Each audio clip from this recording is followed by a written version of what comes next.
तो नमस्कार दोस्तों, आज की इस वीडियो के अंदर हम बात करने जा रहे हैं द घोस्ट नाम की इस सीरीज के बारे में, जो कि नेटफ्लिक्स की तरफ से हमें 2025 में देखने को मिलने वाली है। तो पूरी अपडेट मैं वीडियो में आपको बताता हूं, तो वीडियो को करते हैं स्टार्ट। द गेस्ट एक 4 भाग वाली British television drama mini series है जिसमें गैब्रियल क्रीवी और ईव माइल्स मुख्य भूमिका में है और एशले वे द्वारा निर्देशित है। इस शो का प्रीमियर 1 सितंबर 2025 को BBC वन पर हुआ था और इसके चारों एपिसोड BBC iPlayer पर एक साथ रिलीज किए गए थे।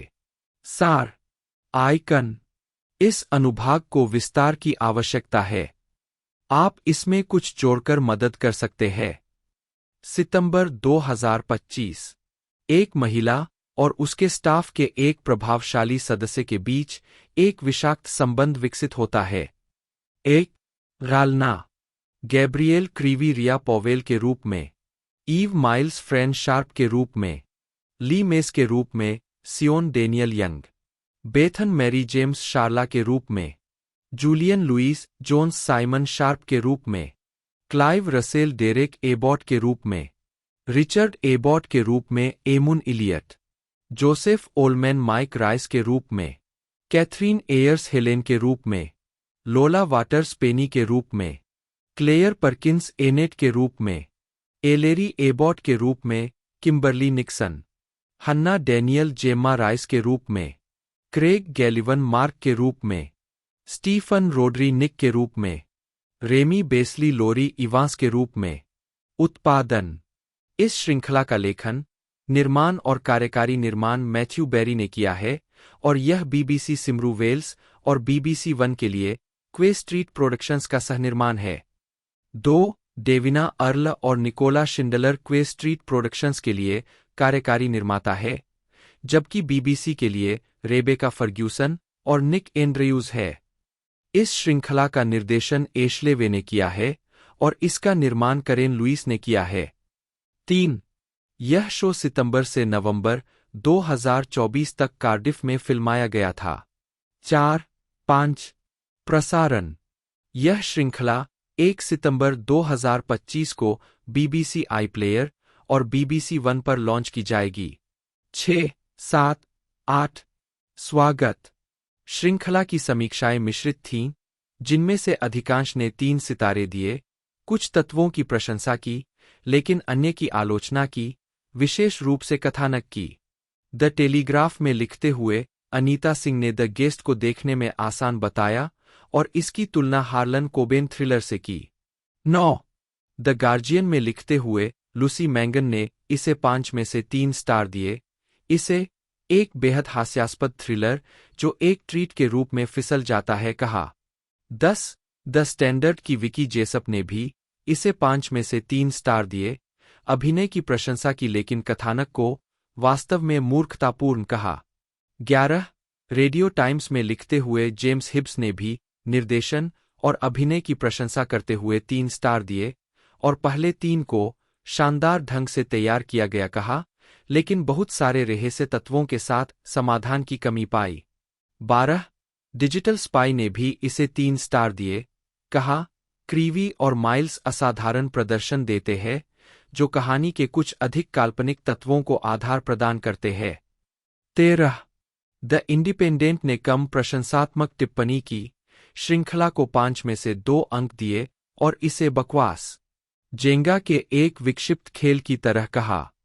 शैली थ्रिलर, पटकथा मैथ्यू बेरी, निर्देशक एशले वे, अभिनीत गैब्रियल क्रीवी, ईव माइल्स, उद्गम देश यूनाइटेड किंगडम, मूल भाषा अंग्रेजी, श्रृंखला की संख्या 1, एपिसोड की संख्या 4।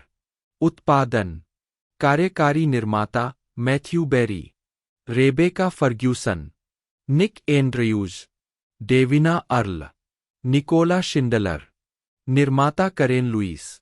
उत्पादन कंपनियां, Quay Street Productions, BBC Cymru Wales. मूल रिलीज, नेटवर्क BBC वन। मुक्त करना 1 सितंबर 22 सितंबर 2025। गैब्रियल एलिजाबेथ क्रीवी एक वेल्श अभिनेत्री है। उन्हें BBC series in my skin, 2018 से 2021 में बेथन ग्वेंडाफ की भूमिका के लिए जाना जाता है। अपने अभिनय के लिए उन्होंने बाफ्टा सिमरू पुरस्कार जीता। प्रारंभिक जीवन और शिक्षा। गैब्रिएल एलिजाबेथ क्रीवी, उद्धरण वांछित, पोर्ट टैलबोट, वेल्स से है। 1. वह बचपन में एक काउंसिल फ्लैट में रहती थीं। 2. उनकी मां एक स्थानीय मोबाइल हेयर ड्रेसर है। 3. क्रीवी ने मार्क जर्मन स्टेज स्कूल में कक्षाएं ली।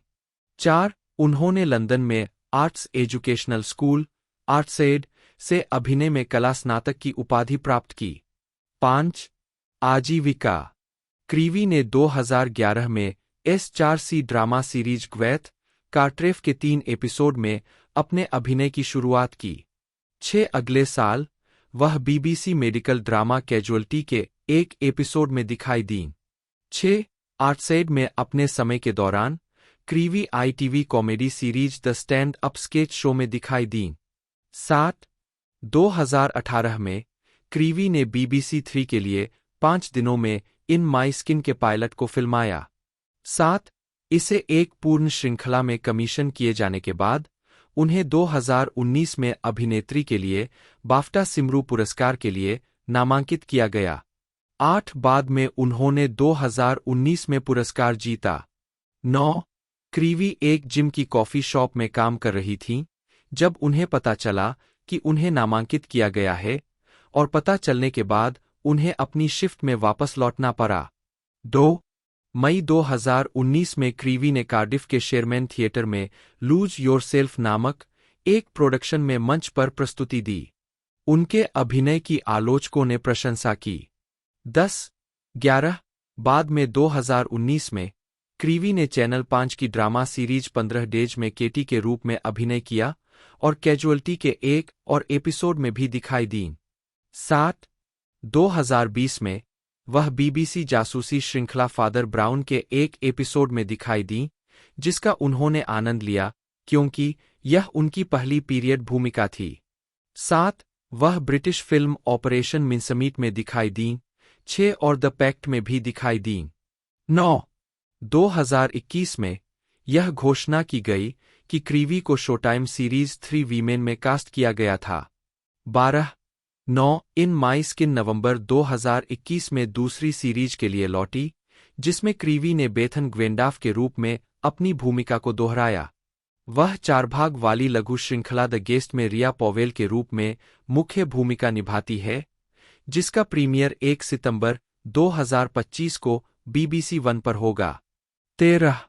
2024 में नेटफ्लिक्स सीरीज ब्लैक डव्स के लिए फिल्मांकन खत्म करने के बाद वह आगामी स्काई सीरीज अमाडेस के कलाकारों में शामिल हो गईं, जिसमें उन्होंने मोजार्ट की पत्नी कॉन्स्टेंज की भूमिका निभाई। ईव माइल्स, जन्म 26 जुलाई 1978, एक वेल्श अभिनेत्री है। उनकी टेलीविजन भूमिकाओं में BBC वेल्स की लंबे समय से चल रही ड्रामा सीरीज बिलोंगिंग, 2000 से 2009 में Ceri Lewis, BBC science fiction series Torchwood, 2006 से 2011 में ग्वेन कूपर, और BBC बटा S4C की द्विभाषी ड्रामा सीरीज कीपिंग फेथ बटा अनबोर मेरचर, 2017 से 2020 में फेथ हॉवेल्स शामिल है। माइल्स ने 2000 में royal Welsh college of music and drama से स्नातक की उपाधि प्राप्त की। उसी वर्ष बाद में उन्होंने BBC वेल्स द्वारा निर्मित ड्रामा सीरीज बिलोंगिंग में सेरी लुइस की भूमिका निभाई, और 2009 में सीरीज के अंत तक यह भूमिका निभाती रहीं। उनके शुरुआती यूकेव्यापी टेलीविजन क्रेडिट में 2001 की mini series Tales from Pleasure Beach और 2003 का टेलीविजन ड्रामा कोल्डिच शामिल है।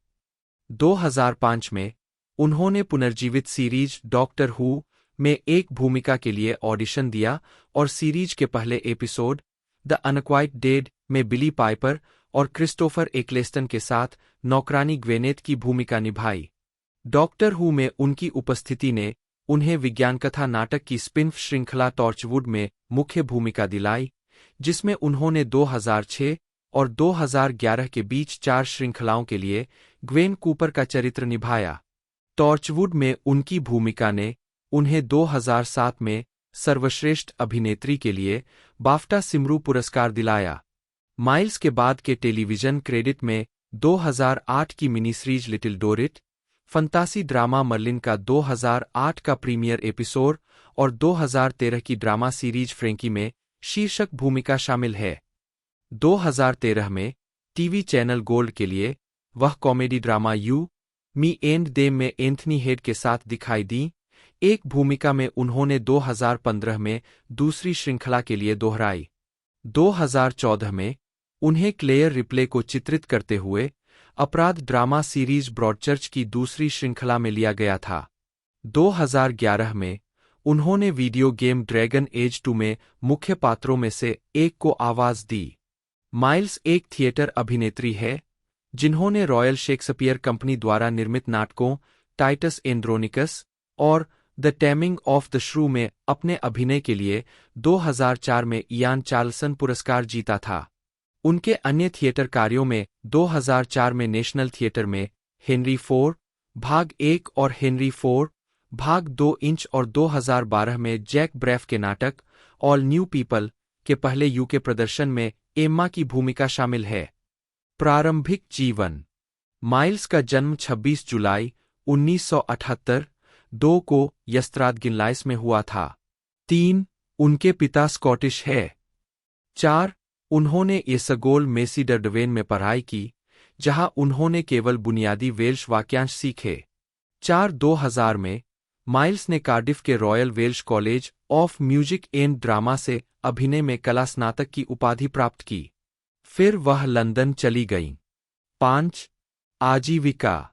2000 में माइल्स ने बीबीसी वेल्स के नाटक बिलोंगिंग में सेरी ओवेन नी लुईस की केंद्रीय भूमिका निभाई। अब तक की उनकी सबसे लंबी भूमिका। माइल्स ने श्रृंखला के पहले एपिसोड से लेकर 2008 में अपनी अंतिम श्रृंखला तक सेरी की भूमिका निभाई। 2009 में एक बार के विशेष कार्यक्रम के लिए वापसी की।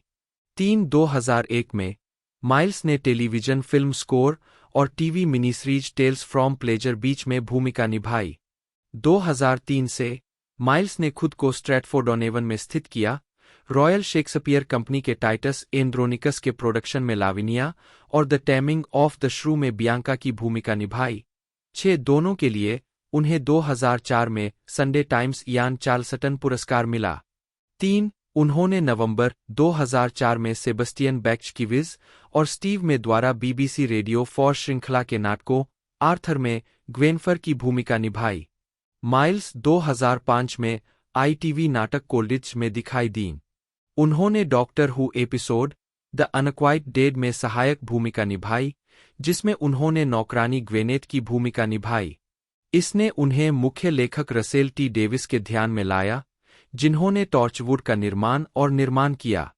उन्हें वेल्स के सबसे अच्छे रहस्यों में से एक मानते हुए 8 डेविस ने टॉर्चवुड में ग्वेन कूपर की भूमिका विशेष रूप से माइल्स के लिए लिखी थी।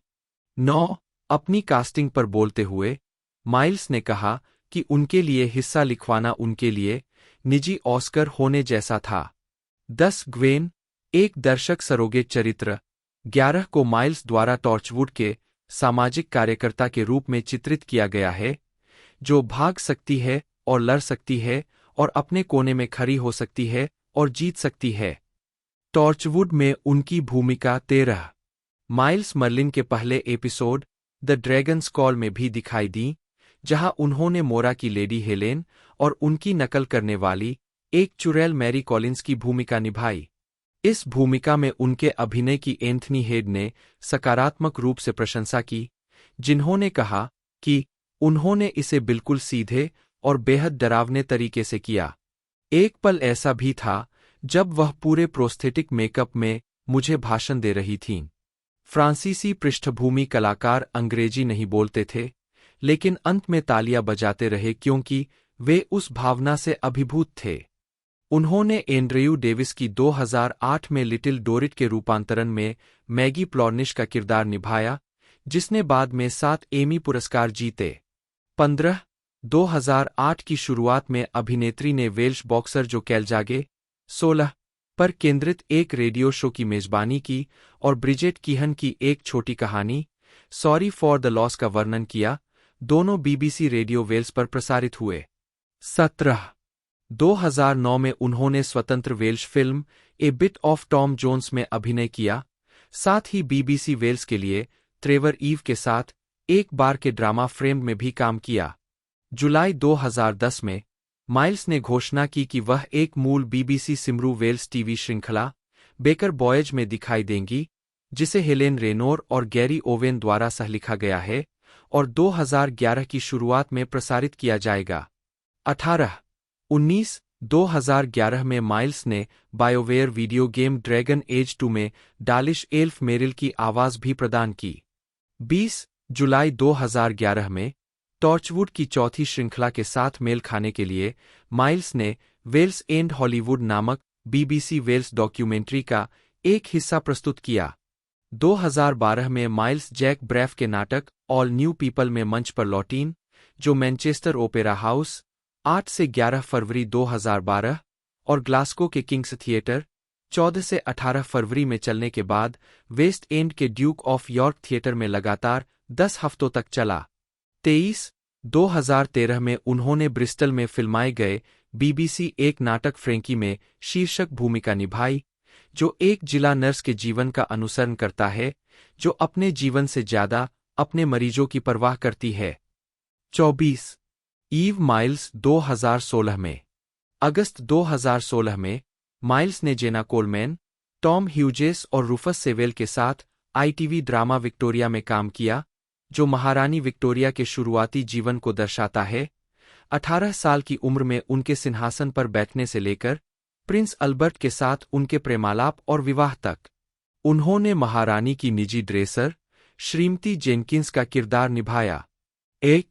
2017 में माइल्स ने अपने असल जीवन के पति ब्रैडली फ्रीगार्ड के साथ S4C के लिए वेल्श ड्रामा अनबोर मेर्चर में अभिनय किया। उन्होंने इस भूमिका के लिए वेल्श बोलना सीखा। अनबोर मेर्चर को अंग्रेजी में भी फिल्माया गया था और अगले वर्ष BBC वन पर कीपिंग फेथ के रूप में प्रसारित किया गया था। माइल्स ने फेथ हॉवेल्स नामक एक वकील की भूमिका निभाई थी, जिसका पति इवान, जिसके साथ वह अपने परिवार द्वारा संचालित लॉ फर्म में काम करती है, अपने तीसरे बच्चे के जन्म के बाद मातृत्व अवकाश पर रहने के दौरान गायब हो जाता है। यह शो BBC के लिए एक बड़ी सफलता थी और दूसरी श्रृंखला 2019 में मई से जून में S4C पर और जुलाई से अगस्त में BBC वन पर प्रसारित की गई थी। 2018 में माइल्स ने BBC drama a very English scandal में नॉर्मन स्कॉट की प्रेमिका ग्वेन पेरी जोन्स की भूमिका निभाई।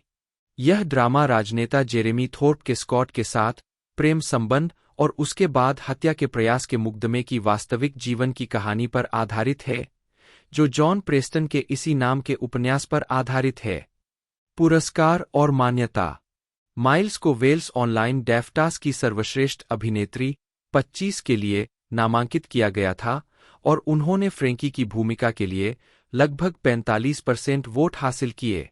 माइल्स को 2013 में वेल्स की सबसे सेक्सी महिला के लिए नामांकित किया गया था और उन्होंने यह पुरस्कार जीता। 26 माइल्स को कुल 6 बाफ्टा सिमरू पुरस्कारों के लिए नामांकित किया गया है, जिनमें से एक में उन्होंने जीत हासिल की है। 2002, 27, 2003, 28 और 2009, 29 में माइल्स को BBC वेल्स के नाटक बिलोंगिंग में सेरी की भूमिका के लिए बाफ्टा सिमरू पुरस्कारों में सर्वश्रेष्ठ अभिनेत्री के लिए नामांकित किया गया था। 2007 में माइल्स ने टॉर्चवुड की पहली सीरीज में ग्वेन कूपर की भूमिका के लिए बाफ्टा सिमरू सर्वश्रेष्ठ अभिनेत्री का पुरस्कार जीता। 30 एक भूमिका जिसके लिए उन्हें 2008, 31 और 2010 में सर्वश्रेष्ठ अभिनेत्री बाफ्टा सिमरू नामांकन भी मिला। 32 2010 में माइल्स ने एसएफएक्स रीडर के पुरस्कार सर्वेक्षण में सर्वश्रेष्ठ अभिनेत्री का पुरस्कार जीता। 33 और 11वें वार्षिक एयरलॉक अल्फा पोर्टल पुरस्कारों में सर्वश्रेष्ठ अभिनेत्री का ताज पहनाया गया। 34 टॉर्चवुड मिरेकल डे में ग्वेन कूपर की भूमिका के लिए माइल्स को सर्वश्रेष्ठ टेलीविजन अभिनेत्री श्रेणी में सैटेलाइट पुरस्कारों के लिए नामांकित किया गया। 35 और 2012 यूके नेशनल टेलीविजन पुरस्कारों के लिए शॉर्टलिस्ट में पहुंचीं। 36 2006 में वेल्स ऑन संडे ने माइल्स को बैचलरेट ऑफ द ईयर चुना। 37 माइल्स वेस्टर्न मेल की वेल्स की 50 सबसे सेक्सी महिलाओं की वार्षिक सूची में भी नियमित रूप से उच्च स्थान पर रहती है।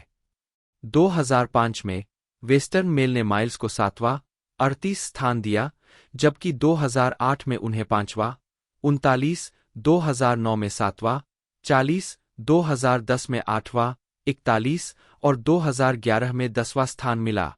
42 जून 2010 में माइल्स को royal Welsh college of music and drama से फेलोशिप से सम्मानित किया गया। 43 व्यक्तिगत जीवन। माइल्स की मुलाकात ब्रैडली फ्रीगार्ड से 1994 में नेशनल यूथ थिएटर में हुई और उन्होंने 18 मई 2013 को इटली में शादी कर ली। 44 माइल्स और फ्रीगार्ड की 3 बेटियां हैं। 45, 46, 47, 48, 49 अपने पति की सहायता से कीपिंग फेथ के लिए वेल्श सीखने के बाद अब वह अपनी बेटियों के साथ बातचीत में वेल्श बोलती है। 4 2011 में टॉर्चवुड की चौथी सीरीज के फिल्मांकन के दौरान माइल्स अपने परिवार के साथ अमेरिका के हॉलीवुड हिल्स में स्थानांतरित हो गईं, जहां वे सचमुच हॉलीवुड के निशान के नीचे रहने लगीं। 50 माइल्स ने कैलिफोर्निया को सपनों की भूमि बताया है और हॉलीवुड में टॉर्चवुड की चौथी सीरीज के फिल्मांकन के अपने अनुभव को अपने जीवन का सबसे अच्छा साल बताया है और कहा है कि वह वहां और समय बिताना पसंद करेंगी। बीबीसी सिमरू वेल्स बीबीसी का एक प्रभाग है और वेल्स में मुख्य सार्वजनिक प्रसारक है। यह बीबीसी के 4 राष्ट्रीय क्षेत्रों में से एक है, जिसमें BBC English region, BBC Northern Ireland और बीबीसी स्कॉटलैंड शामिल है। 1964 में स्थापित, बीबीसी सिमरू वेल्स कार्डिफ में स्थित है और टेलीविजन, रेडियो और ऑनलाइन सेवाओं के लिए अंग्रेजी और वेल्श दोनों भाषाओं में कार्यक्रमों की एक श्रृंखला तैयार करने के लिए लगभग 1200 लोगों को सीधे तौर पर रोजगार देता है। 2 BBC Cymru Wales 2 TV channel, BBC 1 Wales, BBC 2 Wales और 3 radio station, BBC radio Wales, BBC radio Cymru और बीबीसी रेडियो सिमरू 2 संचालित करता है। बीबीसी सिमरू वेल्स का कुल बजट S4C के 76 पाउंड मिलियन सहित 151 पाउंड मिलियन है, जिसमें से 31 पाउंड मिलियन बीबीसी द्वारा निर्मित टेलीविजन प्रस्तुतियों के लिए है। 3 सेवाएं। टेलीविजन। पूर्व बीबीसी सिमरू वेल्स लोगो। बीबीसी सिमरू वेल्स 2 टेलीविजन सेवाएं संचालित करता है, बीबीसी 1 वेल्स और बीबीसी 2 वेल्स, जो राष्ट्रीय कार्यक्रम प्रसारित करने के लिए इंग्लैंड में बीबीसी 1 और बीबीसी 2 के मुख्य नेटवर्क फीड से बाहर निकलने का विकल्प चुन सकते हैं। ये दोनों चैनल अंग्रेजी में कई तरह के कार्यक्रम प्रसारित करते हैं, जिनमें प्रमुख समाचार कार्यक्रम बीबीसी वेल्स टुडे भी शामिल है, जो मुख्य शाम के कार्यक्रम सहित पूरे दिन कई बुलेटिन प्रसारित करता है। इन 2 चैनलों के अलावा बीबीसी सिमरू वेल्स को वेल्श में कार्यक्रम प्रदान करना अनिवार्य है, जो वह बीबीसी सिमरू ब्रांड का उपयोग करके वेल्श भाषा के चैनल S4C को निःशुल्क प्रदान करता है। 4 इन कार्यक्रमों में वेल्श समाचार सेवा न्यूडियन शामिल है, जो वेल्श, सामान्य ब्रिटिश और अंतर्राष्ट्रीय समाचारों को कवर करती है, और एक सोप ओपेरा पोबोल वाइकुम, जो बीबीसी द्वारा बनाया गया सबसे लंबे समय तक चलने वाला टेलीविजन सोप ओपेरा है। S4C के साथ एक साझेदारी समझौते के तहत बीबीसी सिमरू वेल्स चैनल को प्लेआउट और तकनीकी सेवाएं प्रदान करता है। रेडियो। बीबीसी सिमरू वेल्स पूरे देश में 3 रेडियो स्टेशन संचालित करता है। बीबीसी रेडियो वेल्स एक अंग्रेजी भाषा का नेटवर्क है, जो लगभग 20 घंटे प्रतिदिन स्थानीय कार्यक्रमों का प्रसारण करता है और स्टेशन के बंद रहने के दौरान बीबीसी रेडियो 5 लाइव का प्रसारण करता है। बीबीसी रेडियो सिमरू प्रतिदिन 18 घंटे से ज्यादा वेल्श भाषा के कार्यक्रम प्रसारित करता है, जिसमें सामान्य मनोरंजन और तथ्यात्मक कार्यक्रमों का मिश्रण होता है, जबकि बीबीसी रेडियो सिमरू 2 कुछ घंटों के लिए अलग से संगीताधारित कार्यक्रम प्रदान करता है। ऑफ एयर होने पर दोनों radio Cymru station BBC World Service के रात भर के कार्यक्रमों का प्रसारण करते हैं। ऑनलाइन और interactive. BBC Cymru Wales BBC online पर अपनी स्वयं की मिनी साइट संचालित करता है और साथ ही बीबीसी ऑनलाइन के अन्य क्षेत्रों के लिए समाचार और फीचर भी प्रदान करता है। इसके अतिरिक्त बीबीसी रेड बटन इंटरैक्टिव सेवा के लिए भी समाचार उपलब्ध कराए जाते हैं। BBC national orchestra of Wales. मुख्य लेख। BBC national orchestra of Wales. BBC Cymru Wales एक पूर्णकालिक orchestra BBC national orchestra of Wales BBC Now को नियुक्त करता है, जो कार्डिफ, स्वानसी और पूरे वेल्स में संगीत कार्यक्रम देता है। ऑर्केस्ट्रा के अधिकांश संगीत कार्यक्रम BBC radio 3, BBC radio Wales और बीबीसी रेडियो सिमरू पर प्रसारण के लिए रिकॉर्ड किए जाते हैं। जनवरी 2009 से नाउ का प्रशासनिक केंद्र कार्डिफ के वेल्स मिलेनियम सेंटर स्थित बीबीसी होडिनॉट हॉल रहा है। इतिहास। 1988 और 1997 के बीच बीबीसी सिमरू वेल्स का लोगो। वेल्स में पहला प्रसारण 13 फरवरी 1923 को 519 कैसल स्ट्रीट, कार्डिफ स्थित रेडियो स्टेशन 5WA से हुआ था। 6 मार्च 1924 में वे 39 पार्क प्लेस में बड़े परिसर में चले गए, बाद में सड़क पर अधिकांश संपत्तियों पर कब्जा कर लिया। 6 इस दौरान इस क्षेत्र को वेल्स के आसपास के ठिकानों से सेवा प्रदान की जाती थी। द्वितीय विश्व युद्ध के दौरान सभी क्षेत्रीय सेवाएं बंद कर दी गई और लंदन से होम सर्विस का प्रसारण किया जाने लगा, हालांकि कुछ वेल्श सामग्री शामिल थी। 5 युद्ध के दौरान बीबीसी के बेंगोर बेस ने बीबीसी वैरायटी डिपार्टमेंट की मेजबानी की, हालांकि इस तथ्य की कभी आधिकारिक घोषणा नहीं की गई। 5 द्वितीय विश्व युद्ध की समाप्ति के बाद बीबीसी होम सर्विस ने अपनी क्षेत्रीय ऑप्ट आउट सेवाएं जारी रखीं, जिसमें वेल्स के लिए ऑप्ट आउट सेवा भी शामिल थी।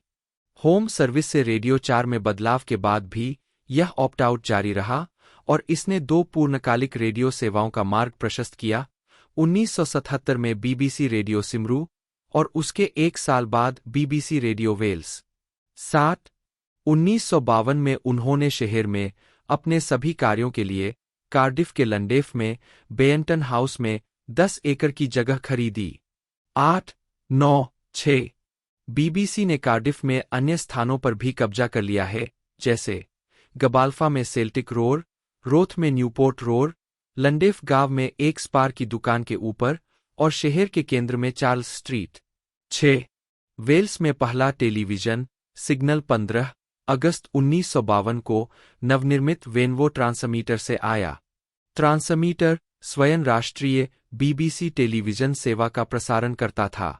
वेल्स को तब कुछ महत्व मिला जब 1957 में ब्रिस्टल से बीबीसी पश्चिम क्षेत्र की स्थापना हुई, जिसमें वेल्स के लिए प्रतिदिन 5 मिनट का समाचार बुलेटिन शामिल था, और 5 साल बाद दैनिक पत्रिका कार्यक्रम वेल्स टुडे की शुरुआत हुई। 5 ब्रॉडकास्टिंग हाउस कार्डिफ।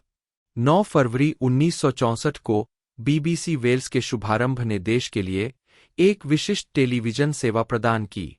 इस नई सेवा का जोरदार प्रचार किया गया, यह घोषणा करते हुए कि वेल्स को 1964 में अपनी स्वयं की टीवी सेवा मिल जाएगी, जिसमें वेल्श गायकों की आवाज का उपयोग करके एनिमेटेड प्रोमोज दिखाए गए, जो पहाड़ों से आने वाले व्यवधानों के बारे में बताते थे। 2 साल बाद 1966 में कार्डिफ के ब्रॉडकास्टिंग हाउस में बीबीसी सिमरू वेल्स का नया मुख्यालय खुला और 1970 में वेल्स के लिए पहला रंगीन प्रसारण शुरू हुआ। 7 प्रसारण वाहन के बाहर बीबीसी सिमरू वेल्स। 2009 1982 से पहले बीबीसी सिमरू वेल्स टेलीविजन पर अंग्रेजी और वेल्श दोनों भाषाओं में कार्यक्रम प्रदान करता था, जिसमें समाचार कार्यक्रम हेडिव और लंबे समय से चल रहा धारावाहिक पोबोल वाइकुम प्रमुख थे। हालांकि 1 नवंबर 1982 को S4C के लॉन्च के साथ यह स्थिति बदल गई, क्योंकि बीबीसी और ITV ठेकेदार HTV दोनों पर वेल्श भाषा के सभी कार्यक्रम नए चैनल पर स्थानांतरित कर दिए गए। बीबीसी द्वारा निर्मित कार्यक्रमों के प्रति सप्ताह 10 घंटे की गारंटी के तहत पोबोल वाइकुम को नए चैनल पर स्थानांतरित कर दिया गया, जबकि एक नई विस्तारित समाचार सेवा, न्यूइडियन, शुरू की गई। 1990 के दशक के अंत में बीबीसी सिमरू वेल्स ने अपनी सेवाओं का विस्तार जारी रखा।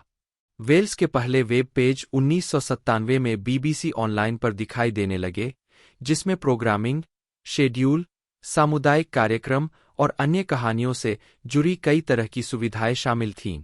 7-11 अगले वर्ष बीबीसी वेल्स ने नए डिजिटल चैनल बीबीसी चॉइस से देर रात के प्राइम टाइम से आधी रात के ऑप्ट आउट के इस्तेमाल के जरिए अतिरिक्त एयर टाइम हासिल किया। 7 यह 2001 में चैनल पर ऑप्ट आउट खत्म होने तक चला। इसके बाद बीबीसी वेल्स ने बीबीसी 2W प्रसारित करने के लिए डिजिटल प्लेटफॉर्म पर बीबीसी 2 प्राइम टाइम शेड्यूल से ऑप्ट आउट कर लिया। 7-12 यह बाद वाली सेवा 2 जनवरी 2009 को बंद हो गई।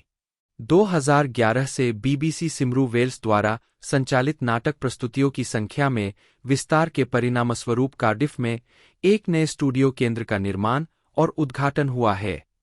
14 अगस्त 2013 में यह घोषणा की गई थी कि ब्रॉडकास्टिंग हाउस और टाई ओल्डफील्ड हाउस, शहर के केंद्र में एक नए उद्देश्य से निर्मित मुख्यालय में जाने की योजना के साथ बिक्री के लिए था। बीबीसी ने इस फैसले को लैंडैफ में पुराने बुनियादी ढांचे के लिए जिम्मेदार ठहराया और central Square, Cardiff central railway station के दक्षिण में भूमि और सेनेड और एट्राडियस के बीच की भूमि सहित साइटों पर विचार किया। 15-2014 में यह पुष्टि की गई कि ब्रॉडकास्टिंग हाउस को ध्वस्त कर दिया जाएगा और 400 आवासीय इकाइयों में बदल दिया जाएगा। 16 बीबीसी ने 2015 में पुष्टि की कि सेंट्रल स्क्वायर उनके नए मुख्यालय भवन का स्थान होगा।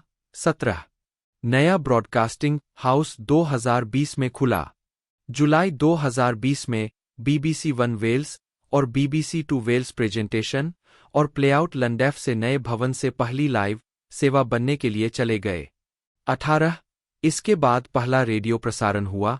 25 जुलाई को बीबीसी रेडियो सिमरू 2 के होस्ट डैनियल ग्लिन द्वारा, 19 और 31 जुलाई को रेडियो वेल्स के होस्ट ओवेन मनी द्वारा।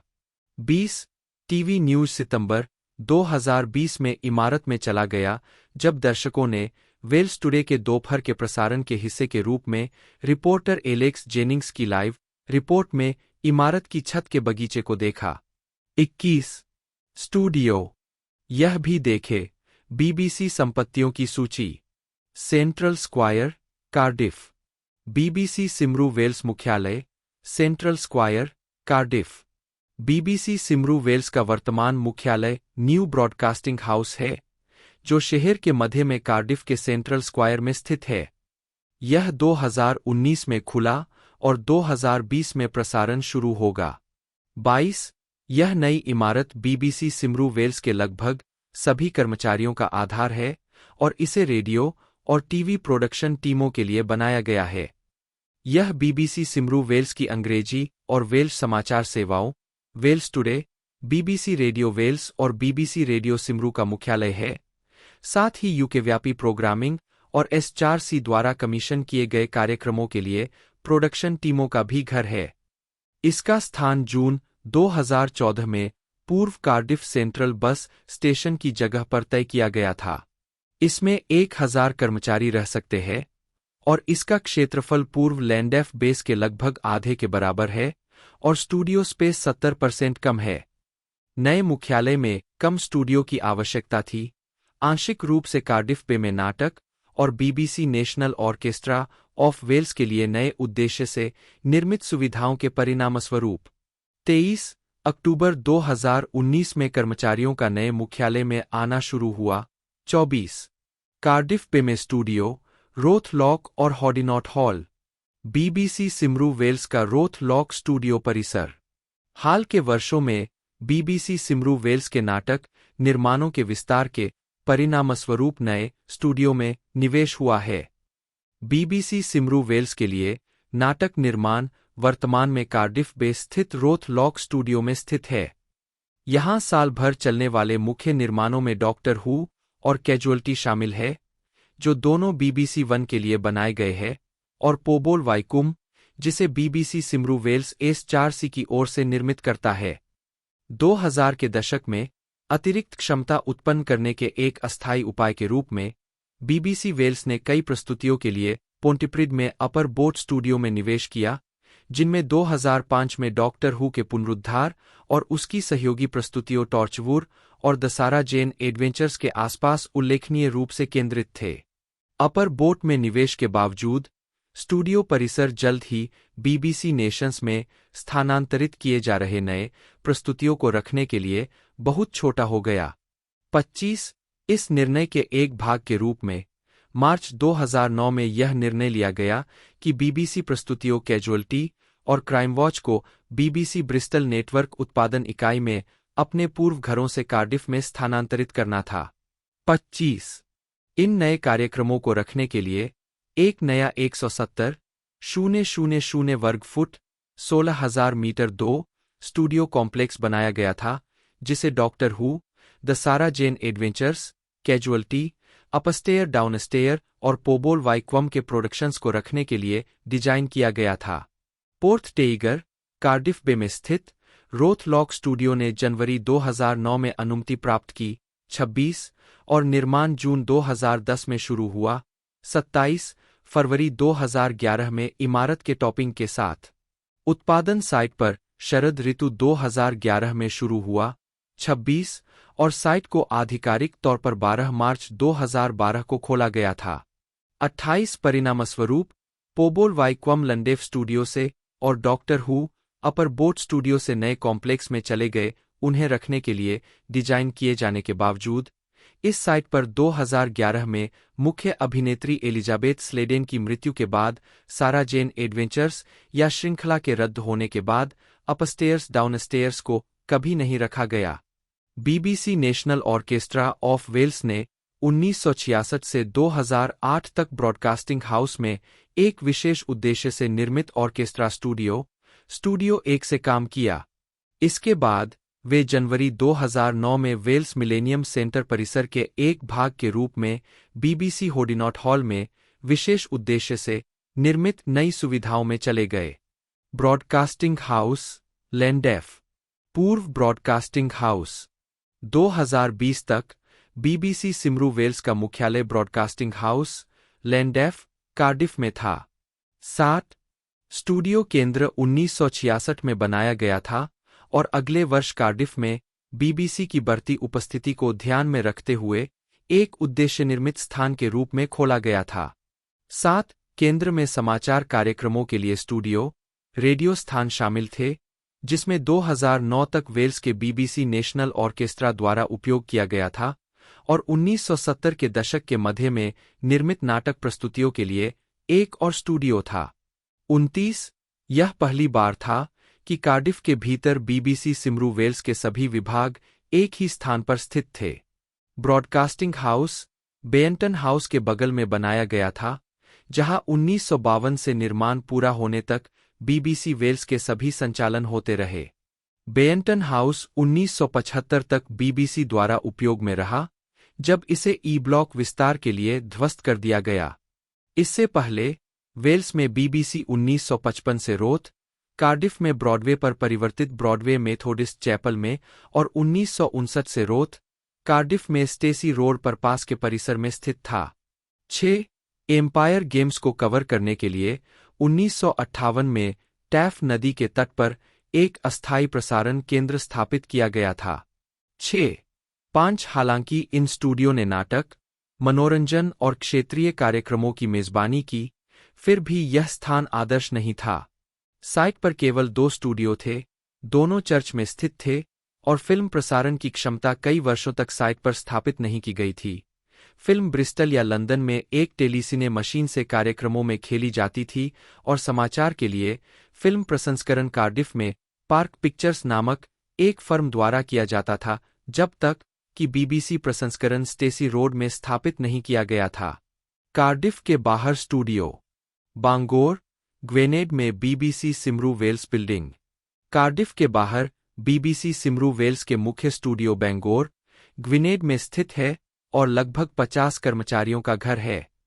बीबीसी रेडियो सिमरू का अधिकांश दिन का प्रसारण यहीं से होता है।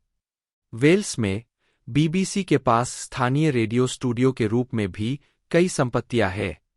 इनका उपयोग मुख्य रूप से योगदानकर्ता स्टूडियो के रूप में किया जाता है, जहां साक्षात्कारकर्ता या रिपोर्टर आईएसडीएन लाइन से रेडियो कार्यक्रम में शामिल हो सकते हैं, जबकि प्रस्तुतकर्ता कार्डिफ या बेंगोर के मुख्य स्टूडियो में ही रहता है। ये स्टूडियो एब्रिस्टविथ, कारमार्थेन, न्यूटाउन, पेनरिन-ड्यूड्राइथ, स्वांसी और रेक्सहैम में स्थित है। Television productions. बीबीसी वेल्स के रिपोर्टर क्रेग डुगन वाई व्लादफा की 150वीं वर्षगांठ के अवसर पर अर्जेंटीना के प्यूर्टो मैड्रिन में एक साक्षात्कार ले रहे हैं। बीबीसी सिमरू वेल्स, वेल्स और शेष ब्रिटेन में प्रसारण के लिए स्थानीय और नेटवर्क प्रोग्रामिंग का निर्माण करता है। हाल के वर्षों में इसके नाटक निर्माण विशेष रूप से सफल रहे हैं, जिनमें क्लासिक विज्ञान कथा श्रृंखला डॉक्टर हू का 2005 में पुनरुद्धार और इसके स्पिन-ऑफ टॉर्चवुड 2006 और द सारा जेन एडवेंचर्स 2007 शामिल है। इसके अलावा बीबीसी वेल्स, बीबीसी नेटवर्क के लिए स्वतंत्र निर्माताओं से अन्य नाटक निर्माण भी करवाता है, जैसे कि लाइफ ऑन मार्स।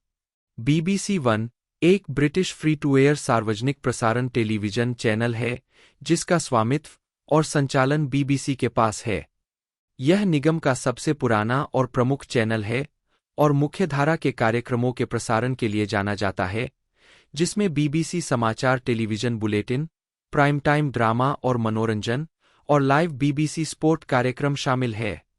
चैनल की शुरुआत 2 नवंबर 1936 को बीबीसी टेलीविजन सर्विस के नाम से हुई थी, जो उच्च स्तर की इमेज रेजोल्यूशन वाली दुनिया की पहली नियमित टेलीविजन सेवा थी। 1960 में इसका नाम बदलकर बीबीसी टीवी कर दिया गया और 1964 में दूसरे बीबीसी चैनल, बीबीसी 2, के लॉन्च होने तक इसी नाम से जाना जाता रहा। इसके बाद मुख्य चैनल को बीबीसी 1 के नाम से जाना जाने लगा। 1997 में चैनल ने बीबीसी वन की वर्तमान वर्तनी अपना ली। चैनल का 2024 से 2025 का वार्षिक बजट £1.28 बिलियन था।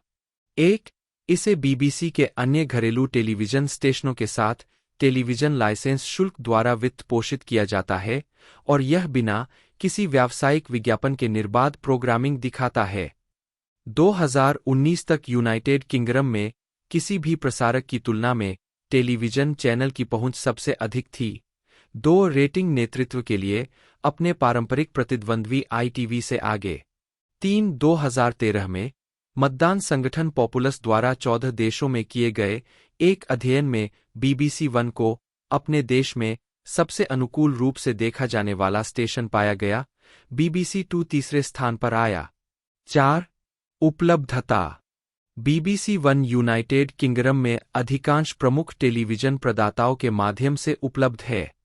लौकिक, Freeview, channel 1 HD, channel 101 HD, उपग्रह, Freesat, channel 101 HD, Sky, channel 101 HD, cable, Virgin Media, channel 101 HD, IPTV, Sky Glass, channel 101 HD, Freely, channel 1 HD, streaming, BBC iPlayer, केवल UK. इतिहास। अधिक जानकारी, BBC one की समयरेखा, प्रारंभिक वर्ष और launch. मुख्य लेख, बीबीसी टेलीविजन। बीबीसी ने 22 अगस्त 1932 को लंदन के ब्रॉडकास्टिंग हाउस के तहखाने से अपना नियमित टेलीविजन कार्यक्रम शुरू किया। चैनल ने आधिकारिक तौर पर 2 नवंबर 1936 को दोपहर 3 बजे लंदन के एलेक्जेंड्रा पैलेस के एक परिवर्तित विंग से नियमित प्रसारण शुरू किया। 1 सितंबर 1939 को ब्रिटेन द्वारा जर्मनी पर युद्ध की घोषणा करने से 2 दिन पहले स्टेशन को बिना किसी चेतावनी के बंद कर दिया गया था, जिसमें दिखाया जाने वाला अंतिम कार्यक्रम मिकी माउस कार्टून 1933 का लघु मिकी गाला प्रीमियर था। 6 सरकार चिंतित थी कि वीएचएफ प्रसारण दुश्मन के विमानों के लिए एक बीकन के रूप में कार्य करेगा जो लंदन पर बमबारी कर सकते थे। बीबीसी टेलीविजन 7 जून 1946, 7 को दोपहर 3 बजे लौटा। मूल उद्घोषकों में से एक, जैस्मीन ब्लाई ने पहली घोषणा करते हुए कहा, सभी को शुभ दोपहर। आप कैसे हैं? क्या आपको मैं याद हूं? जैस्मीन ब्लाई। 20 मिनट बाद बीबीसी टेलीविजन ने 1939 में प्रसारित मिकी माउस कार्टून फिर से प्रसारित किया। 8 यह चैनल पहली बार 17 दिसंबर 1949 को लंदन के बाहर उपलब्ध हुआ, जब मिडलैंड्स में सटन कोल्डफील्ड ट्रांसमिशन स्टेशन खुला। बीबीसी को उम्मीद थी कि यह सेवा 1952 तक 70% ब्रिटिश आबादी तक और फिर 1954 तक 80% तक पहुंच जाएगी। 9 बीबीसी 1 का निर्माण। बीबीसी का यूनाइटेड किंगडम में टेलीविजन प्रसारण पर वैधानिक एकाधिकार तब तक था जब तक कि एसोसिएटेड रिडिफ्यूजन, पहला स्वतंत्र टेलीविजन ITV स्टेशन 22 सितंबर 1955 को प्रसारण शुरू नहीं कर दिया। दर्शकों की संख्या में भारी कमी के बाद प्रतिस्पर्धा ने चैनल को अपनी पहचान और प्राथमिकताएं बदलने के लिए मजबूर कर दिया, जैसा कि प्रसारण के भविष्य पर 1962 की पिल्किंगटन रिपोर्ट में उल्लेख किया गया था। साथ ही पिल्किंगटन रिपोर्ट ने इस आधार पर बीबीसी को एक अतिरिक्त टेलीविजन स्टेशन देने का फैसला किया कि ITV में तुलनात्मक रूप से गंभीर कार्यक्रमों की कमी थी। 10 1964 में प्रयुक्त लोगो। 11 20 अप्रैल 1964 को जब बीबीसी 2 का शुभारंभ हुआ तो बीबीसी टेलीविजन बीबीसी 1 बन गया, जो UHF पर असंगत 625 लाइन छवि प्रसारित करता था। सभी चैनलों को प्राप्त करने का एकमात्र तरीका एक जटिल दोहरे मानक 405 और 625 लाइन रिसीवर का उपयोग करना था, जिसमें VHF और UHF एरियल दोनों थे। 405 लाइन केवल सेट 1985 में अप्रचलित हो गए जब VHF प्रसारण समाप्त हो गए। 20 सितंबर 1969 को बीबीसी एक टेलीविजन सेंटर में विशेष रूप से निर्मित सुविधाओं में चला गया। टेलीविजन न्यूज ने एलेक्जेंड्रा पैलेस को अपने आधार के रूप में उपयोग करना जारी रखा और 1968 की शुरुआत में अपने एक स्टूडियो को रंगीन में भी परिवर्तित कर दिया था। 15 नवंबर की आधी रात को ITV के साथ साथ और बीबीसी 2 के ऐसा करने के 2 साल बाद बीबीसी 1 ने आधिकारिक तौर पर पेटुला क्लार्क के एक संगीत कार्यक्रम के प्रसारण के साथ UHF पर 625 लाइन पाल रंगीन प्रोग्रामिंग शुरू की। 12 एनालॉग प्रसारण के अंत तक मोनोक्रोम 625 लाइन सेट के माध्यम से मोनोक्रोम में रंगीन प्रसारण प्राप्त किए जा सकते थे। 1973 और 1977 के बीच बीबीसी 1 ने ब्रायन काउगिल के नेतृत्व में 45% की औसत दर्शक हिस्सेदारी हासिल की। 13 दर्शक हिस्सेदारी के मामले में यह चैनल का सबसे सफल दौर था। 30 दिसंबर 1980 को बीबीसी ने TVAM के साथ प्रतिस्पर्धा करने के लिए एक नई ब्रेकफास्ट टेलीविजन सेवा शुरू करने की योजना की घोषणा की। उन्होंने कहा कि नया शो TVAM से पहले प्रसारित किया जाएगा, लेकिन इसमें यह शर्त भी शामिल थी कि नया शो कम से कम नवंबर 1981 तक शुरू नहीं होगा, जिसके बाद नए लाइसेंस शुल्क की आय प्रसारण घंटों के आवश्यक विस्तार को वित्तपोषित कर सकती थी। 17 जनवरी 1983 को मूल रूप से नियोजित एक वर्ष बाद ब्रेकफास्ट टाइम का पहला संस्करण बीबीसी 1 पर दिखाया गया, जो ब्रिटेन में पहली ब्रेकफास्ट टेलीविजन सेवा बन गई। 14 और 1984 तक रेटिंग में अग्रणी रही। 15 16 माइकल ग्रेड युग 1984 से 1987। 1984 में बिल कॉटन बीबीसी में टेलीविजन के प्रबंध निदेशक बने और उन्होंने बीबीसी 1 में आमूलचूल परिवर्तन करने का बीड़ा उठाया, जो घटिया घरेलू कार्यक्रमों और अमेरिकी आयातों पर भारी निर्भरता के कारण बदनाम था। डलास और द थॉर्न बर्ड्स बीबीसी 1 के सबसे ज्यादा रेटिंग वाले कार्यक्रम थे और उनकी रेटिंग ITV से 20% से भी कम थी। कॉटन ने 1 सितंबर 1984 से माइकल ग्रेड को बीबीसी 1 का नियंत्रक नियुक्त किया। 17 18 यह पहली बार था जब निगम ने बीबीसी के बाहर से किसी को नियुक्त किया था।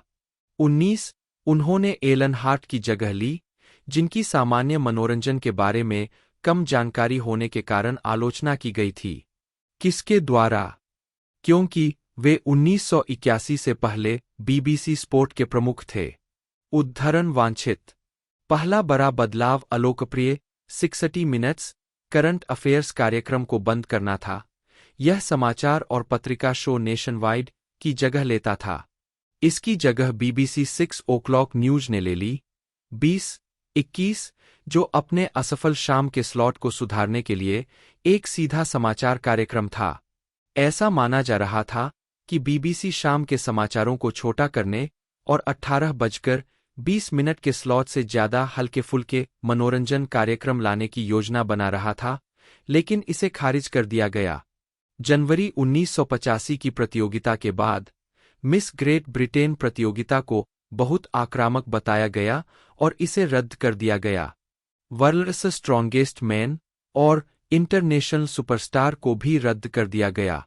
22 बीबीसी 1 को 18 फरवरी 1985 को एक नए रूप, वोगन और ईस्टेंडर्स सहित नए कार्यक्रमों और शाम के दौरान दर्शकों को सुव्यवस्थित और बनाए रखने में मदद करने के लिए एक संशोधित कार्यक्रम के साथ फिर से लॉन्च किया गया।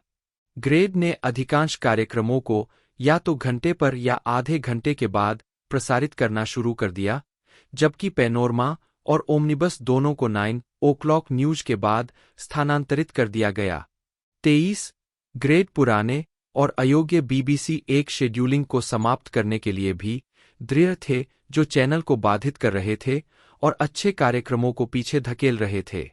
ग्रेड ने कहा, जब मैंने बीबीसी 1 का कार्यभार संभाला तो मुझे पता चला कि इसमें अद्भुत चीजें हैं, बस यह तय करना था कि उन्हें कहाँ रखा जाए। वोगन का प्रसारण रात 10 बजे के स्लॉट के लिए निर्धारित किया गया था, लेकिन ग्रेड ने इसे शाम 7 बजे के स्लॉट में स्थानांतरित कर दिया क्योंकि उनका मानना था कि शो में क्षमता है। 24 फरवरी से अगस्त 1985 तक बड़ी संख्या में अमेरिकी मिनी सीरीज प्रसारित की गई, जबकि कई नए घरेलू कार्यक्रमों का फिल्मांकन हुआ, जिनमें allo allo, in sickness and in health और ओपन ऑल ओवर्स शामिल है। आगे सुधार तब हुआ जब निगम ने 30 पाउंड मिलियन की लागत से अपने ड्रामा आउटपुट को मजबूत किया, जिसमें 8 नई सीरीज शामिल थीं, जिनमें Howards way, all creatures great and small, hold the back page और ब्लूबिल शामिल थे। साथ ही बर्गेरैक और बिग डील की वापसी भी हुई। ड्रामा विभाग में वृद्धि 3 साल की अवधि में प्रशासनिक सेवा से पैसे को हटाकर हासिल की गई थी, जब बीबीसी 1 की ड्रामा में आईटीवी के आउटपुट से मेल खाने में विफल रहने के लिए आलोचना की गई थी। 25 ईस्टेंडर्स को 19:30 स्लॉट में ले जाया गया, जहां यह 20 मिलियन तक पहुंचने में कामयाब रहा। 27 फरवरी 1985 को डॉक्टर हू को 18 महीने के लिए रोक दिया गया। बीबीसी ने मूल रूप से इस श्रृंखला को बंद करने की योजना बनाई थी क्योंकि वे अपने बजट को चैनल के लिए नए कार्यक्रमों पर खर्च करना चाहते थे, लेकिन जनता के दबाव के कारण उन्हें पीछे हटना पड़ा और सितंबर 1986 में डॉक्टर हू की वापसी हुई। उस समय इस फैसले के लिए माइकल ग्रेड और जोनाथन पॉवेल को दोषी ठहराया गया था। ग्रेड को जान से मारने की धमकियां दी गई थीं। 9 सितंबर 1985 को लंबे समय से चले आ रहे बच्चों के प्रोग्रामिंग ब्लॉक का कायाकल्प किया गया और इसे चिल्ड्रंस बीबीसी के रूप में पुनः ब्रांड किया गया, जिससे इसे पहली बार समर्पित पहचान मिली और इसमें लाइव इनविजन प्रस्तुतकर्ता की सुविधा थी, जो प्रतिद्वंद्वी आईटीवी के चिल्ड्रंस आईटीवी ब्लॉक के समान था, जो जनवरी 1983 से चल रहा था। इससे पहले बीबीसी 1 के नियमित ड्यूटी उद्घोषकों की टीम का उपयोग करके बच्चों के प्रोग्रामिंग का प्रसारण करता था। इस ब्लॉक के लॉन्च प्रस्तुतकर्ता और इस प्रकार वर्तमान प्रारूप के पहले चिल्ड्रंस बीबीसी प्रस्तुतकर्ता फिलिप स्कोफील्ड थे। 23 मई 1986 को लंबे समय से चल रहा lunch time magazine show Pebble Mill 81 14 साल बाद आखिरी बार प्रसारित हुआ। 27 अक्टूबर 1986 को बीबीसी 1 ने अपने दिन के समय के टेलीविजन कार्यक्रम शुरू किए। 26 एक बयान में बीबीसी डे टाइम प्रमुख रोजर लॉटन ने कहा, यह सार्वजनिक सेवा प्रसारण के प्रति निगम की प्रतिबद्धता का स्वाभाविक विस्तार था, क्योंकि आधी आबादी, मुख्य रूप से सेवानिवृत्त, बेरोजगार और गृहिणियों, के पास दिन के समय टेलीविजन तक पहुंच थी। 1990 के दशक 1991 से 1997 तक प्रयुक्त लोगो BBC एक पर NICAM digital stereo sound format का उपयोग करते हुए स्टीरियो ऑडियो प्रसारण 1987 के अंत में शुरू हुआ, जो BBC 2 के एक साल बाद पहले उपभोक्ता NICAM सक्षम उपकरण की बिक्री के साथ मेल खाता था। इसे धीरे धीरे BBC टीवी आउटपुट में भी लागू किया गया, हालांकि दोनों चैनलों पर आधिकारिक तौर पर सेवा शुरू होने में 31 अगस्त 1991 तक का समय लगा। इस दौरान दोनों वाणिज्यिक एनालॉग प्रसार को ITV और चैनल 4 ने BBC द्वारा विकसित NICAM प्रणाली का उपयोग करके आधिकारिक तौर पर स्टीरियो प्रसारण शुरू कर दिया था। वाइडस्क्रीन प्रोग्रामिंग 1998 में डिजिटल प्लेटफॉर्म पर शुरू की गई थी। अपने अस्तित्व के शुरुआती 50 वर्षों में संयुक्त राज्य अमेरिका और अन्य जगहों से खरीदी गई फिल्मों और कार्यक्रमों को छोड़कर चैनल का लगभग सारा उत्पादन BBC के आंतरिक निर्माण विभागों द्वारा निर्मित किया जाता था। 1990 के प्रसारण अधिनियम के पारित होने के बाद यह बदल गया, जिसके अनुसार BBC के 25% टेलीविजन उत्पादन को स्वतंत्र निर्माण कंपनियों को आउटसोर्स करना आवश्यक था। 2004 तक चैनल के लिए कई लोकप्रिय BBC वन शो स्वतंत्र कंपनियों द्वारा बनाए जाने लगे, लेकिन आंतरिक निर्माण विभागों ने कार्यक्रम में भारी योगदान देना जारी रखा। मार्च 1991 में BBC एक पर वसंत और गर्मियों के कार्यक्रमों के लिए 63 पाउंड मिलियन के कार्यक्रम पैकेज के हिस्से के रूप में यह घोषणा की गई थी कि चैनल के नाटक और कॉमेडी आउटपुट को पीक समय के दौरान पुनर्जीवित करने के लिए अतिरिक्त 20 पाउंड मिलियन खर्च किए जाएंगे, ताकि नए चैनल 3 लाइसेंस दिए जाने के बाद चैनल को स्वस्थ स्थिति में रखा जा सके। 28 दिसंबर 1991 में वोगन को कई ITV शो के मुकाबले गिरती रेटिंग के कारण रद्द करना पड़ा, जिसमें वोगन को केवल 6 मिलियन दर्शक मिले, जबकि this is your life, the krypton factor और द $64,000 क्वेश्चन के लिए यह संख्या दोगुनी थी। इसके अलावा ITV की रेटिंग लीड के अंतर को कम करने के लिए प्रति वर्ष अतिरिक्त 40 पाउंड मिलियन खर्च किए गए, क्योंकि इससे कुछ महीने पहले चैनल की शरद ऋतु के शेड्यूल के लिए आलोचना की गई थी, जिसमें थके हुए प्रारूप, नए कार्यक्रमों का नीरस शेड्यूल और खराब स्क्रिप्ट थी। 29 जुलाई 1992 की शुरुआत में वोगन को एल्डोरेडो से बदल दिया गया था, लेकिन एक साल बाद इसे भी रद्द कर दिया गया। में एक लोकप्रिय हिट रही थी, लेकिन 1989 में इसका निर्माण बंद हो गया था। हेगेसी और जेन ट्रेंटर ने सितंबर 2003 में सीरीज को फिर से शुरू किया, जब हेगेसी ने BBC की व्यावसायिक शाखा BBC वर्ल्डवाइड को कार्यक्रम का एक फीचर फिल्म संस्करण बनाने के अपने प्रयासों को छोड़ने और इसके बजाय इसे BBC वन को वापस करने की अनुमति देने के लिए 2 साल मनाने में बिताए थे। 45 डॉक्टर हू 2005 वर्तमान का नया संस्करण 26 मार्च 2005 को शुरू हुआ और एक महत्वपूर्ण और लोकप्रिय हिट बन गया। 46 द टाइम्स अखबार के पॉल होगार्ट ने श्रृंखला को सुश्री हेगेसी की ओर से एक हर्षित, उल्लासपूर्ण पुनर्निर्माण और एक बरिया विरासत के रूप में वर्णित किया। हेगेसी ने बाद में 2005 में द इंडिपेंडेंट अखबार को दिए एक साक्षात्कार में स्वीकार किया कि BBC वन पर उनके नियंत्रण के दौरान कला कार्यक्रमों में कटौती हुई थी। 35 हालांकि BBC के बोर्ड ऑफ गवर्नर्स की आलोचना के बाद उन्होंने कला वृत्तचित्र श्रृंखला इमेजिन 2003 वर्तमान और ए पिक्चर ऑफ ब्रिटेन 2005 जैसे कार्यक्रमों को शुरू करके इस चूक का जवाब दिया। 48 14 फरवरी 2005 को यह घोषणा की गई कि लोरेन हेगेसी BBC छोड़कर प्रोडक्शन कंपनी टॉकबैक थेम्स में मुख्य कार्यकारी का पद संभालेंगी। 48 उन्होंने 15 अप्रैल को BBC छोड़ दिया। उनके जाने के 5 महीने बाद एडिनबर्ग टेलीविजन फेस्टिवल में BBC वन को चैनल ऑफ द ईयर चुना गया, मुख्यतः हेगेसी द्वारा स्ट्रिक्टली कम डांसिंग और डॉक्टर हू जैसे कार्यक्रमों के कारण। 49 2005 में चैनल में नियंत्रक के रूप में शामिल होने पर पीटर फिंचम ने कई सफल BBC वन कार्यक्रमों के संचालन की देखरेख की, जिनमें रॉबिन हुड 2006 से 2009, जेन आयरे 2006 और how do you solve a problem like Maria शामिल है, जिसके बाद इसकी सफलता के कारण इसी तरह के show any dream will do और आई डू एनीथिंग का प्रसारण किया गया। 50 चैनल के प्रभारी के रूप में उनके पहले पूरे वर्ष में दर्शकों की हिस्सेदारी में साल दर साल वृद्धि देखी गई, जो अगस्त 2005 में 22.2% से बढ़कर अगस्त 2006 में 23.6% हो गई। 51 फिंचम ने द वन शो 2006 वर्तमान, एक शुरुआती शाम, वर्तमान मामलों और जीवनशैली पत्रिका कार्यक्रम, जो अब साल के 2 सप्ताह को छोड़कर सभी में चलता है, और डेविना 2006, एक प्राइम टाइम चैट शो, जिसे डेविना मैकॉल द्वारा होस्ट किया गया था, जिन्होंने बिग ब्रदर प्रस्तुत किया था, दोनों के निर्माण की भी प्रत्यक्ष पहल की। 52 हालांकि डेविना एक आलोचनात्मक और रेटिंग आपदा थी। 53 जिसे बाद में फिंचम ने स्वीकार किया कि यह व्यक्तिगत रूप से उनकी गलती थी, हालांकि उन्होंने BBC वन शेड्यूल के साथ प्रयोग करने की रणनीति का बचाव किया।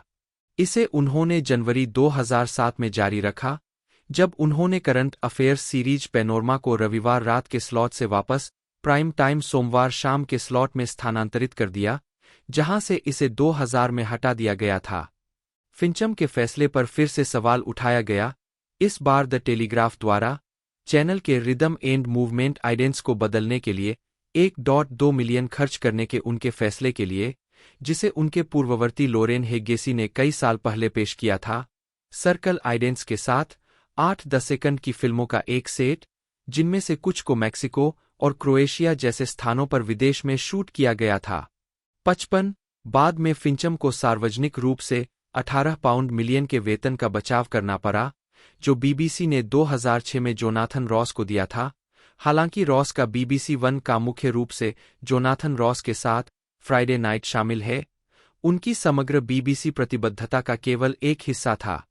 56 चैनल को 2007 ब्रॉडकास्ट अवार्ड्स में चैनल ऑफ द ईयर नामित किया गया था। 57 वन टू वॉच अभियान, मार्च 2002 में अपने नए ब्रांड के बाद BBC वन ने द वन टू वॉच अभियान शुरू किया, जिसके दौरान एनिमेटेड ब्लॉकों से द शब्द बनाया गया और उसे BBC के लोगों में शामिल कर दिया गया। इस थीम को शामिल करने वाले प्रत्येक नए अभियान में वही एनिमेटेड क्रम बरकरार रखा गया। 2006 से 2021 तक इस्तेमाल किया गया लोगो।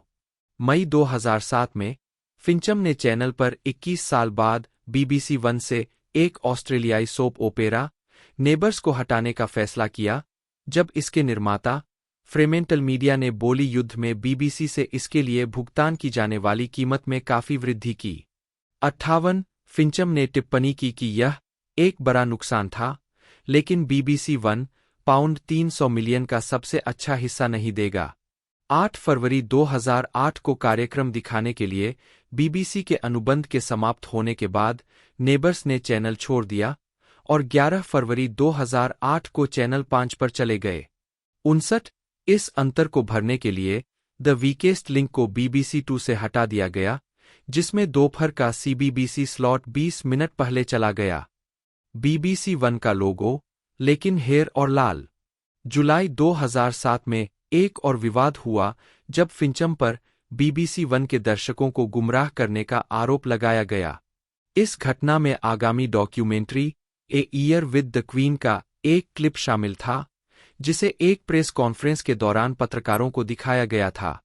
इसमें स्पष्ट रूप से रानी को अमेरिकी फोटोग्राफर एनी लिबोविच के साथ एक सत्र के दौरान इस बात पर असहमति के कारण बाहर निकलते हुए दिखाया गया था कि उन्हें क्या पहनना चाहिए, लेकिन BBC ने बाद में स्वीकार किया कि ट्रेलर में इस्तेमाल किए गए दृश्यों को उनके सही क्रम से संपादित किया गया था, जिसका अर्थ है कि एक गलत धारणा दी गई थी।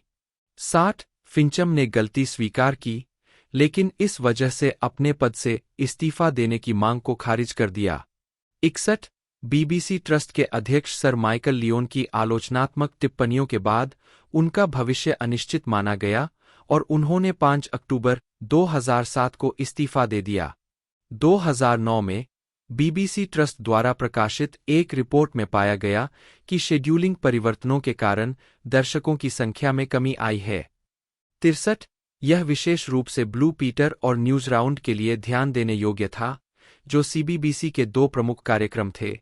ब्लू पीटर, जिसने 1958 में शुरू होने के बाद से अपने सबसे कम दर्शक संख्या दर्ज की, और न्यूज राउंड ने 2007 में 225,000 की तुलना में 1 लाख से भी कम दर्शकों के साथ 64-65 2010 के दशक। अंतिम बीबीसी एक मैकेनिकल आइडेंट पर बैठे डिजिटल की एक छवि 23 अक्टूबर 2012 को 23:31 जीएमटी पर अंतिम एनालॉग बीबीसी 1 उत्तरी आयरलैंड ट्रांसमिशन से ली गई। अक्टूबर 2011 में बीबीसी द्वारा प्रस्तुत और मई 2012 में बीबीसी ट्रस्ट द्वारा अनुमोदित डिलीवरिंग क्वालिटी फर्स्ट प्रस्तावों के हिस्से के रूप में बीबीसी 1 और 2 पर सभी बच्चों के प्रोग्रामिंग को डिजिटल स्विचओवर के बाद सीबीबीसी और सीबीबीज चैनलों पर स्थायी रूप से स्थानांतरित कर दिया जाएगा। 66 यह पाया गया कि अधिकांश बाल दर्शक पहले से ही इन चैनलों पर कार्यक्रम देखते थे और इनमें से केवल 7% बच्चे ही बीबीसी 1 और 2 पर सीबीबीसी कार्यक्रम देखते थे। यह स्पष्ट किया गया था कि बच्चों के कार्यक्रम बीबीसी के लिए बिल्कुल मौलिक है और इसीलिए हमने अन्य जगहों पर कटौती के मद्देनजर उनमें निवेश की रक्षा की है। 67 बीबीसी 1 पर बच्चों का प्रोग्रामिंग 21 दिसंबर 2012 को समाप्त हो गया। 68 इस कदम की आलोचना टेलेटुबीज के सहनिर्माता एनी वुड ने कहा, एक ओर तो यह अपरिहार्य है, लेकिन यह बच्चों के प्रति उपेक्षापूर्ण है।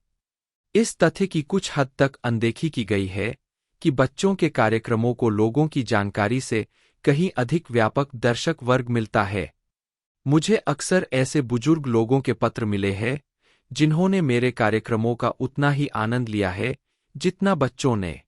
बुजुर्ग लोगों को बच्चों के कार्यक्रम देखना इसलिए पसंद है क्योंकि ये जीवन को बेहतर बनाते हैं।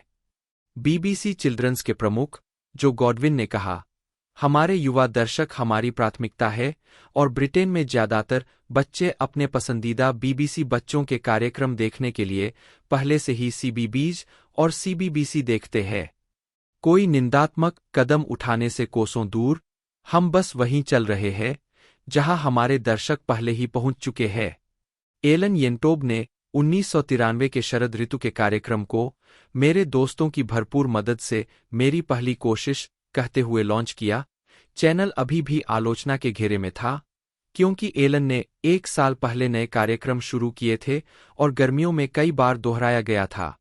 175 पाउंड मिलियन का खर्च 80 घंटे के मूल नाटक के निर्माण पर किया गया, जिसमें ओमनीबस के लिए 26 सप्ताह के विस्तारित रन के साथ कला को मंत्रमुग्ध किया गया और द डाउनिंग स्ट्रीट ईयर्स के साथ वृत्तचित्र, नई वन्यजीव श्रृंखला और शेफील्ड के बच्चों के अस्पताल पर 8 महीने का नजरिया दिखाया गया, जबकि good night sweetheart, grace and favour और द डैनी बेकर शो नई कॉमेडी श्रृंखला थीं। 30 Lois and Clark, the new adventures of Superman को विविधता बढ़ाने के लिए शनिवार रात की लाइन अप में शामिल किया गया।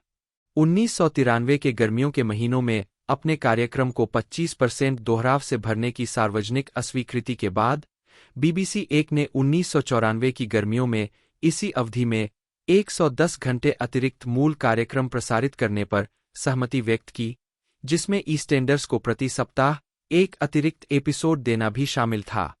25 मिलियन पाउंड की दक्षता बचत पाई गई और उसे नए निर्माणों में पुनः नियोजित किया गया। इस बचत को अप्रैल 1993 में शुरू किए गए विवादास्पद आंतरिक बाजार प्रोड्यूसर चॉइस के औचित्य के रूप में देखा गया। 31-32 1997 से 2002 तक प्रयुक्त लोगो। मार्च 1999 तक चैनल ने आईटीवी के साथ अपनी रेटिंग की जंग में हार मान ली और इसके स्प्रिंग लाइनअप में गंभीर तथ्यात्मक और शैक्षिक कार्यक्रमों और ड्रामा पर ज्यादा जोर दिया गया। रणनीति में यह बदलाव लगातार मिल रही शिकायतों के बाद आया कि चैनल दर्शकों की संख्या बढ़ाने के लिए सबसे निचले स्तर के लोगों को आकर्षित कर रहा है। डॉक्यूसोप पर निर्भरता और बदनाम नोएल्स हाउस पार्टी को बंद करने की आलोचना द वेनेसा शो के फर्जी मेहमानों ने की। एलन येंटोब ने कहा, स्प्रिंग पैकेज लोगों को यह याद दिलाने के लिए है कि बीबीसी यहाँ किस लिए है, एक ऐसा दायरा और महत्वाकांक्षा जो आपको पीक टाइम में कहीं और नहीं मिलेगी। इन बदलावों ने चैनल को, जैसा कि एक बीबीसी कार्यकारी ने कहा, अपने निम्नस्तरीय प्रतिद्वंद्वी से अलग पहचान बनाने में मदद की और यह आईटीवी की शर्तों पर दर्शकों के लिए प्रतिस्पर्धा नहीं करेगा। 33-2000 लोरेन हेग्गेसी बीबीसी वन की नियंत्रक बनी। यह पद उन्होंने 1 नवंबर 2000 को संभाला। 34-35 माइकल जैक्सन के जाने के बाद 1997 में उन्हें इस नौकरी के बारे में पहले भी बताया गया था, लेकिन उन्होंने इस अवसर को ठुकरा दिया था क्योंकि उन्हें लगा था कि तब तक उनमें पर्याप्त अनुभव नहीं था। 36 हेग्गेसी के 5 साल के कार्यकाल के दौरान बीबीसी वन की दर्शक हिस्सेदारी 19.9% घटकर 23% हो गई। हालांकि यह मल्टीचैनल डिजिटल टेलीविजन से बढ़ती प्रतिस्पर्धा के कारण सभी ब्रिटिश टेलीविजन चैनलों पर दर्शकों के आंकड़ों में गिरावट के संदर्भ में था। 37 हालांकि 2001 में बीबीसी वन ने अपने मुख्य प्रतिद्वंद्वी आईटीवी को वार्षिक दर्शक हिस्सेदारी के मामले में पहली बार पीछे छोड़ दिया, क्योंकि प्रतिद्वंद्वी चैनल ने 1955 में लॉन्च किया था। 38 हालांकि इसमें से अधिकांश चैनल के डे टाइम टेलीविजन लाइनअप की सफलता के कारण था, जिसका अपना नियंत्रक था, जेन लश। 38 जब हेग्गेसी नवंबर 2000 में चैनल में आई तो उन्हें 2 विवादास्पद शेड्यूल परिवर्तन विरासत में मिले, जो पिछले महीने बीबीसी के महानिदेशक ग्रेग डाइक के कहने पर लागू किए गए थे। 9 o'clock न्यूज को 22 बजे के बाद के समय में स्थानांतरित कर दिया गया था और पैनोरमा को सोमवार रात के प्राइम टाइम स्लॉट से रविवार रात के बाद के स्लॉट में स्थानांतरित कर दिया गया था। 39 पैनोरमा के स्थानांतरण ने आलोचना को आकर्षित किया कि बीबीसी वन अधिक लोकलुभावन आउटपुट के पक्ष में गंभीर प्रोग्रामिंग को दरकिनार कर रहा था। 40 हेग्गेसी ने सार्वजनिक रूप से इस फैसले का बचाव किया, हालांकि यह उनका नहीं था, यह दावा करते हुए कि पैनोरमा की रेटिंग अपने पिछले स्लॉट में घट गई होगी। 39 हेग्गेसी और बीबीसी के ड्रामा कमीशनिंग नियंत्रक जेन ट्रेंटर ने सप्ताह के दिनों में 21 बजे के स्लॉट का फायदा उठाते हुए समाचार को नए लोकप्रिय ड्रामा आउटपुट के लिए कमीशन किया, जैसे कि सफल वेकिंग द डेड 2000 से 2011 और स्पूक्स 2002 से 2011। 41 सेलिब्रिटी डांसिंग शो स्ट्रिक्टली कम डांसिंग 2004 वर्तमान भी शनिवार की रात को एक लोकप्रिय सफलता थी। 41 हालांकि एक और शनिवार रात मनोरंजन श्रृंखला फेम अकादमी को वाणिज्यिक प्रतिद्वंद्वियों के आउटपुट से बहुत अधिक व्युत्पन्न होने के आरोपों का सामना करना पड़ा, और हेग्गेसी के युग के दौरान चैनल अक्सर बहुत लोकप्रिय होने और पर्याप्त गंभीर प्रोग्रामिंग प्रदान नहीं करने के लिए आलोचना का शिकार हुआ। 42 2002 से 2006 तक प्रयुक्त लोगो। अपने आगमन के तुरंत बाद हेग्गेसी ने बैलून आइडेंट की समीक्षा का आदेश दिया, जिसका उपयोग चैनल 1997 से अपने कार्यक्रम के बीच आइडेंट के लिए कर रहा था। उनकी राय में बैलून धीमा और दूर था और इसलिए 29 मार्च 2002 को बहुत अटकलों के बाद उन्होंने बैलून आइडेंट और पारंपरिक ग्लोब आइडेंट, जिसका उपयोग चैनल ने 1963 से विभिन्न रूपों में किया था, को छोड़ने का फैसला किया। उन्हें चैनल के लिए ऑन-एयर पहचान की एक नई शैली, रिदम एंड मूवमेंट आइडेंट द्वारा बदल दिया गया। नए आइडेंट ने चैनल की परंपराओं के खिलाफ जाने और राजनीतिक शुद्धता को बढ़ावा देने के लिए आलोचना को आकर्षित किया, क्योंकि उन्होंने विभिन्न जातीयताओं के लोगों द्वारा की गई गतिविधियों को दिखाया। 44 स्टेशन घड़ी का परित्याग और एक गंभीर पहचान की कथित कमी ने भी बीबीसी को नए रूप में आने के एक दिन बाद ही रानी मां की मृत्यु के साथ शर्मनाक स्थिति में डाल दिया। हेग्गेसी के सबसे उल्लेखनीय फैसलों में से एक और चैनल पर आखिरी बड़ी सफलता science fiction drama series Doctor Who को फिर से शुरू करना था, जो पिछले दशकों तो दोस्तों ये सीरीज हमें 1 सितंबर से 22 सितंबर के बीच में हमें ये देखने को मिल रही है, जिसके 4 एपिसोड रिलीज़ कर दिए गए हैं और 22 सितंबर तक पूरे एपिसोड इसके रिलीज़ कर दिए जाएंगे एक तरह से। तो दोस्तों आप इसके पूरे एपिसोड नेटफ्लिक्स पर देख पाओगे और इंडिया के अंदर से हिंदी में भी डब कर रिलीज़ किया गया है, तो आप इसे हिंदी में भी इंजॉय कर पाओगे। बाकी मैंने पूरी इन्फॉर्मेशन इसकी दे दी है। वीडियो आपको अच्छी लगे तो लाइक कीजिएगा। मिलते हैं अगले वीडियो में।